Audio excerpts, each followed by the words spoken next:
തല മറന്ന് എണ്ണ തേക്കരുത് എന്ന് നമ്മൾ പലരും കേട്ടിട്ടുണ്ട്.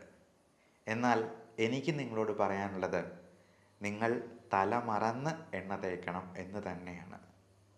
നമസ്കാരം, ഞാൻ doctor Bipin Jose, consultant pulmonologist and specialist in paediatric റെസ്പിറോളജി.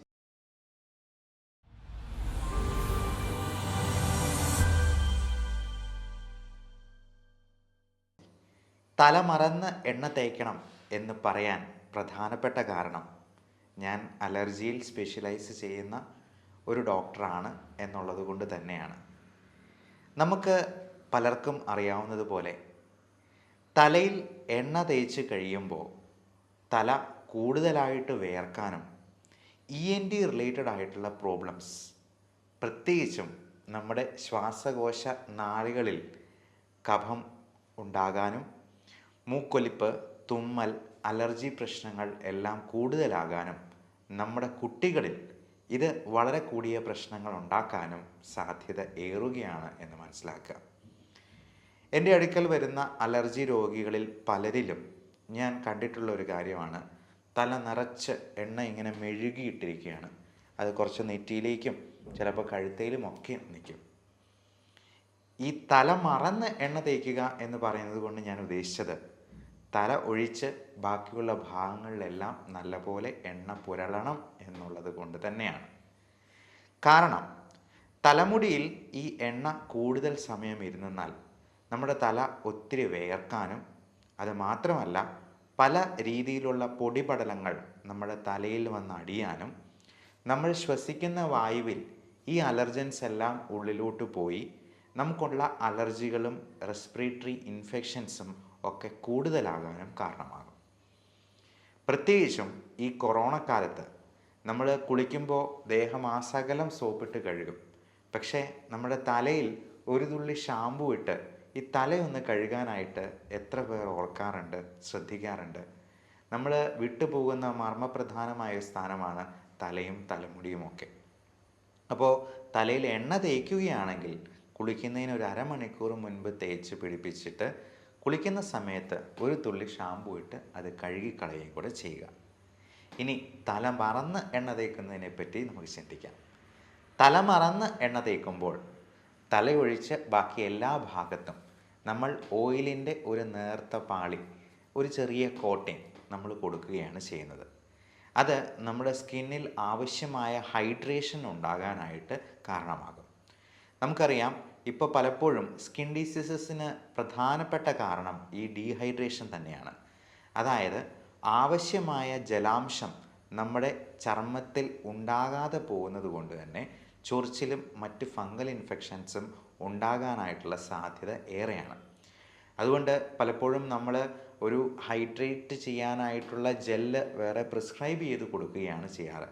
അത് കുളിച്ചതിന് ശേഷം അല്പം നനവോടുകൂടി ഈ മോയ്സ്ചറൈസിങ് ജെല്ല് പുരട്ടാനായിട്ടാണ് നമ്മൾ പേഷ്യൻസിനടുത്തും പറഞ്ഞു കൊടുക്കാറുള്ളത്. അതോടൊപ്പം ധാരാളം വെള്ളം കുടിക്കാനും പറയും. ഒരു ദിവസം 3 ലിറ്ററെങ്കിലും വെള്ളം ആരോഗ്യമുള്ള ഒരാൾ കുടിക്കണമെന്നാണ് അർത്ഥം. കിഡ്നി രോഗികളിലും ഹൃദയത്തിൻ്റെ പമ്പിങ് കുറഞ്ഞിട്ടുള്ള രോഗികളിലും ലിവർ സിറോസിസ് പോലുള്ള പ്രശ്നങ്ങളുള്ളവരിലുമൊക്കെ ഈ അളവിന് കുറച്ച് റെസ്ട്രിക്ഷൻ ഉണ്ട്. 1.5 ലിറ്റർ അല്ലെങ്കിൽ 2 ലിറ്റർ എന്നൊക്കെ നിങ്ങളുടെ ഡോക്ടർ റെസ്ട്രിക്ഷൻ വെച്ചേക്കാം. കാരണം നമ്മൾ അതിൽ കൂടുതൽ വെള്ളം ഒരുമിച്ച് കുടിക്കുക മറ്റോ ചെയ്തെന്നാൽ നമ്മുടെ ശരീരത്തിൽ എല്ലായിടത്തും നീർക്കെട്ടുണ്ടാകാനും അതിൽ ഏറിയ പങ്കും നമ്മുടെ ശ്വാസകോശത്തിൽ അടിയാനും ഒക്കെ സാധ്യതയുണ്ട്. പൾമണറി എഡിമ എന്നാണ് നമ്മൾ പൾമണോളജിസ്റ്റ് അതിനെ വിശേഷിപ്പിക്കുക. അപ്പോൾ നമ്മൾ തല മറന്ന് എണ്ണ തേക്കുന്നത് വഴി ഈ അധിക വെള്ളം കുടിക്കാതെ തന്നെ നമ്മുടെ ചർമ്മം മോയ്സ്ചറൈസ് ചെയ്യാനായിട്ട് നമുക്ക് സാധിച്ചേക്കും. ഈ ചർമ്മരോഗങ്ങൾ ഇപ്പോൾ വളരെ കൂടുതലായിട്ട് കാണാറുണ്ട്. അതും അലർജിയുടെ ഭാഗമായിട്ട് ഉണ്ടാകുന്ന ഒരു പ്രശ്നമാണ്. ഈ അലർജി തന്നെ നമ്മുടെ ശ്വാസനാളികളെ ബാധിക്കാം. മൂക്കടപ്പ്, തുമ്മൽ, കണ്ണ് ചൊറിച്ചൽ പോലുള്ള പ്രശ്നങ്ങളായിട്ട് വരാം. കണ്ണിൽ ചൊറിച്ചിലുണ്ടാകുമ്പോൾ നമ്മൾ അതിനെ അലർജിക് കൺജങ്ക്റ്റിവൈറ്റിസ് എന്ന് വിളിക്കും.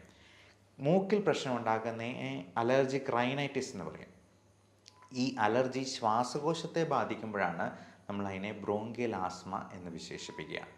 അപ്പോൾ ഇത് സ്കിന്നിൽ അലർജി ഉണ്ടാക്കാതിരിക്കാൻ വേണ്ടിയാണ് നമ്മൾ ആവശ്യമായ ഹൈഡ്രേഷന് ഉപകരിക്കുന്ന രീതിയിൽ തല മറന്ന് എണ്ണ തേക്കാനായിട്ട് പറഞ്ഞു കൊടുക്കാറുള്ളത്.